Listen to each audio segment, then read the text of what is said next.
আগামী ২৬ এপ্রিল তরিকতপন্থীরা ঢাকা সরওয়ার্দীতে সম্মেলন ডেকেছে, কিন্তু এখনো তারা প্রোগ্রামের অনুমতি পায়নি। এই বিষয়ে আপনার মতামত কামনা করছে।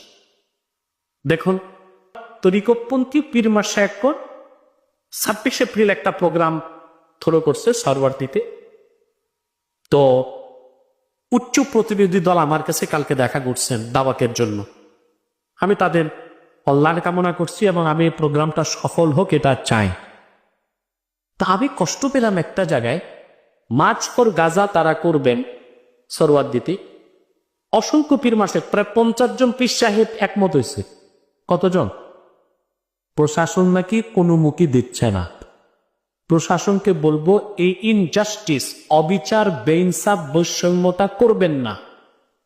কারণ আপনারা তো ক্ষমতায় আসছেন বৈষম্য বিরোধী আন্দোলনের পরে, তো এখন আপনারা বৈষম্য করবেন কেন? আগে যেমন একদলকে দিচ্ছেন, এখন তরিকতপন্থীরা চাচ্ছে তাদেরকেও তো আপনাদের নৈতিক দায়িত্ব হিসেবে দেওয়া উচিত।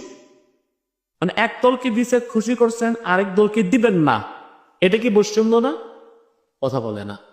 তো বৈষম্য বিরোধী আন্দোলনের পর ক্ষমতায় এসে বৈষম্য করাটা বড় ধরনের অপরাধ।